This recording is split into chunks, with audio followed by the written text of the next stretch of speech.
National Herald કેસમાં સોનિયા અને રાહુલ ગાંધીના નામ ચાર્જશીટમાં દાખલ કરવામાં આવતા સમગ્ર દેશનું રાજકારણ ગરમાયું છે.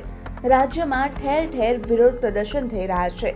ત્યારે સુરેન્દ્રનગર જિલ્લાના દસાડા તાલુકાના મુખ્ય મથક પાટડી ખાતે ભારતીય જનતા પાર્ટી દ્વારા રાહુલ ગાંધી હાય હાયના નારા સાથે પૂતળા દહનનો કાર્યક્રમ યોજાયો હતો, જેમાં કોંગ્રેસ અને રાહુલ ગાંધી ભ્રષ્ટાચાર કરાતા હોવાના આક્ષેપો લગાવવામાં આવી રહ્યા હતા.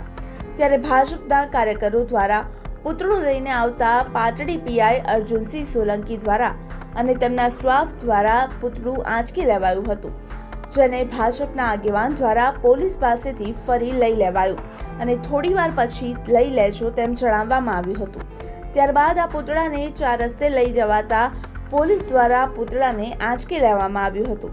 આ દરમિયાન ભાજપના કાર્યકરો તથા પાટડી પોલીસ વચ્ચે ખેંચતાણ થઈ હતી, જેમાં પૂતળું વેરવિખેર થઈ ગયું અને માત્ર એક ઘાસનો પૂળો પાટડી ભારતીય જનતા પાર્ટીના કાર્યકરોએ સળગાવ્યો હતો.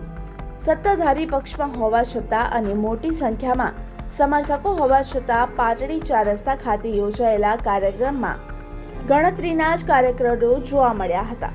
પાટડી અને ગ્રામ્યમાં મોટી સંખ્યામાં ભાજપના સમર્થકો હોવા છતાં આ કાર્યક્રમમાં માત્ર 30 જેટલા કાર્યકરો જોવા મળ્યા હતા.